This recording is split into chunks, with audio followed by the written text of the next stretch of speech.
नमस्कार और आज के इस खास एक्सप्लेनर में आपका बहुत बहुत स्वागत है। आज हम सिनेमा के एक बेहद कंट्रोवर्शियल लेकिन उतने ही चर्चित कैरेक्टर के दिमाग के अंदर झांकने वाले हैं।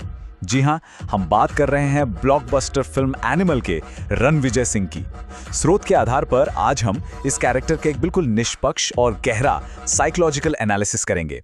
आखिर इस इंसान के दिमाग में चल क्या रहा है, चलिए पता लगाते हैं। तो चलिए सीधे इसमें डाइव इन करते हैं। सबसे पहले एक बहुत ही बेसिक लेकिन बड़ा सवाल उठता है, आखिर ऐसी क्या बात है जो हमें यानी ऑडियंसेस को ऐसे डीपली टॉक्सिक और डार्क कैरेक्टर्स की तरफ इतना अट्रैक्ट करती है। लोग ऐसे प्रॉब्लम क्रिएटिंग प्रोटैगनिस्ट के लिए तालियां क्यों बजाते हैं? इसे सच में समझने के लिए ना हमें रणविजय के बचपन के उन बिल्कुल शुरुआती सालों में चलना होगा। इस एनालिसिस की शुरुआत होती है उसके जुनून की जड़ों से। एक ऐसी फाउंडेशन जो एक एब्सेंट यानी हमेशा दूर रहने वाले पिता ने रखी थी। रणविजय के दिमाग की सारी कॉम्प्लेक्स कोडिंग यहीं से शुरू होती है, क्योंकि स्रोत बताते हैं कि उसने अपने पिता को ठीक से पहली बार तीसरी क्लास में देखा था। साइकोलॉजी में इस मैकेनिज्म को आइडियलाइजेशन या आदर्शीकरण कहते हैं। होता क्या है कि जब एक बच्चे को अपने पेरेंट का प्यार या टाइम नहीं मिलता तो वो अंदर ही अंदर खुद को अकेला या कमजोर फील करने लगता है। अब इस फीलिंग से बचने के लिए वो उस दूर रहने वाले पेरेंट को अपने दिमाग में किसी भगवान की तरह बिठा लेता है।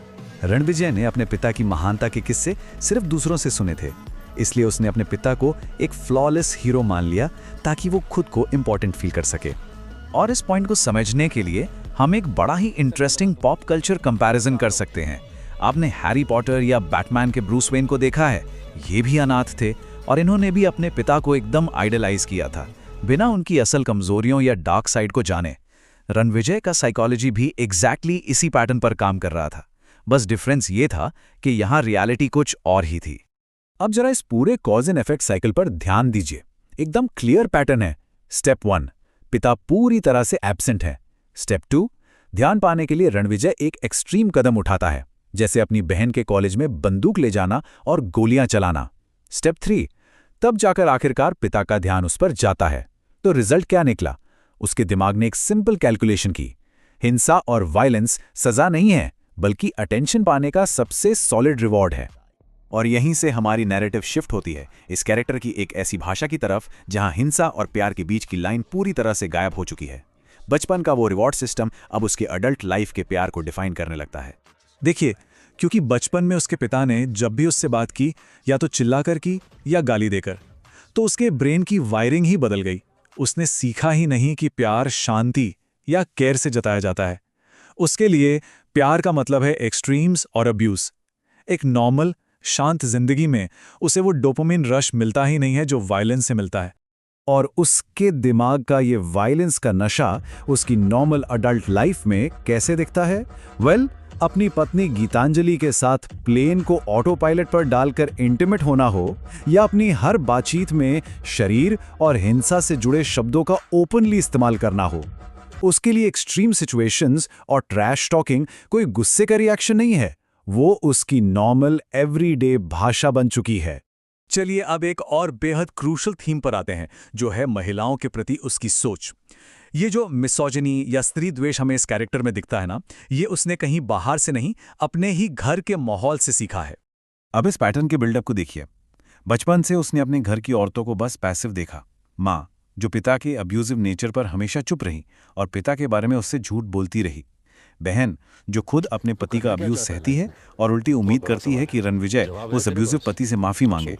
इस पूरे टॉक्सिक माहौल ने रणविजय के दिमाग में ये सेट कर दिया कि औरतें ना तो कोई इमोशनल सपोर्ट दे सकती हैं और ना ही किसी सीरियस लाइफ डिसीजन में उनकी कोई एडवाइस लेने की जरूरत है। और इस सोच को साइकोलॉजी में रिलेशनशिप्स के कॉन्टेक्स्ट में यूटिलिटेरियनिज्म कह सकते हैं, जिसका सीधा सा मतलब है अपने पार्टनर को सिर्फ उनके फंक्शन या फिजिकल फीचर्स के लिए वैल्यू करना। जैसे वो अपनी पत्नी को उसके पेल्विस या बच्चे पैदा करने की कैपेबिलिटी के लिए तारीफ करता है। जब आप किसी इंसान को सिर्फ एक यूटिलिटी की तरह देखते हैं ना, तो आपका मॉरल थ्रेशोल्ड वैसे ही गिर जाता है और इसीलिए चीटिंग उसके लिए कोई गिल्टी काम नहीं रह जाता। और इस टॉक्सिक यूनिवर्स का एक और फैक्ट देखिए। स्रोत के अकॉर्डिंग रणविजय के जो दुश्मन है ना, वो उससे अलग नहीं है।